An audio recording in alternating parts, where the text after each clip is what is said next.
नमस्कार, मैं हूं आशिका पटेल और आप देख रहे हैं न्यूज फ्रेम।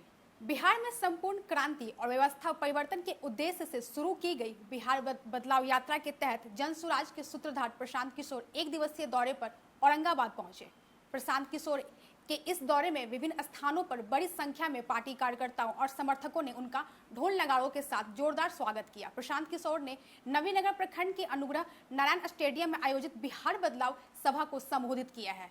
इस दौरान जनसभा को संबोधित करते हुए प्रशांत किशोर ने प्रधानमंत्री नरेंद्र मोदी पर हमला करते हुए कहा कि मोदी जी बिहार की जनता से वोट लेकर गुजरात में फैक्ट्री लगा रहे हैं। उन्होंने कहा कि पिछले 15 साल में पीएम मोदी ने गुजरात में फैक्ट्री लगाया है। नीतीश कुमार गए लोगों ने क्या कहा कि नीतीश कुमार मोदी हटाने का वोट नहीं देंगे। बिहार का है, फैक्ट्री बिहार में लगनी चाहिए। 15 साल में फैक्ट्री मोदी ने गुजरात में लगाई। हम लोग मोदी का बात नहीं सुनेंगे। फिर मैंने लोगों से पूछा भाई लालू जी का जंगल राज चाहिए, लोगों ने क्या कहना भैया उतना चाहिए। इधर देखिए सर, कैमरे की तरफ मुख करके बदलाव के लिए जनता तैयार है, आप सब लोग देख लीजिए। प्रशांत किशोर ने अपने इस दौरे में नवीनगर की जनता से बड़ा वादा करते हुए कहा कि दिसंबर 2025 में 60 साल से अधिक उम्र के हर पुरुष और महिला को 2000 रुपए मासिक पेंशन दी जाएगी। जन स्वराज के सूत्रधार प्रशांत किशोर ने मुख्यमंत्री नीतीश कुमार को मानसिक रूप से अस्वस्थ बताते हुए कहा कि पटना में दिन दहाड़े गोली चल रही है। जब राज्य का राजा ही मानसिक रूप से सक्षम नहीं है तो गोली तो चलेगी ही। साथ ही उन्होंने कहा दिया कि अगर मैं गलत बोल रहा हूं तो दम है तो हम पर मानहानि का केस करें। इधर देखिए सर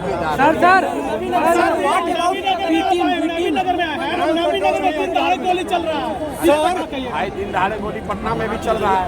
जब इस राज्य का राजा ही मानसिक और शारीरिक तौर पर सक्षम नहीं है, नीतीश कुमार मानसिक तौर पर स्वस्थ नहीं है, तो गोली तो चलेगी। प्रशांत जी, आप बताइए, हम लोग किसी मंत्री के खिलाफ कोई बात कहते हैं तो कहता है कि हम आप पर मानहानि का मुकदमा करेंगे। हम कैमरे पर द्वारा नीतीश कुमार का मानसिक हालत ठीक नहीं है, दम है तो जाकर कोर्ट में केस करो, हम पर मानहानि का केस करो। सर कैमरा मानहानि क्या होगा? हम कह रहे हैं कि नीतीश कुमार की मानसिक हालत ठीक नहीं है।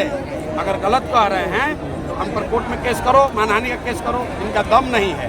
भाई जिस आदमी को प्रधानमंत्री का नाम नहीं याद है, जिस व्यक्ति को यह नहीं पता चल रहा है कि राष्ट्रगान बज रहा है कि कव्वाली बज रहा है, उससे आप अपेक्षा करते हैं कि बिहार को सुधार देगा। औरंगाबाद में जनसभा के जरिए प्रशांत किशोर ने एक बार फिर बिहार की राजनीति में हलचल मचा दी है।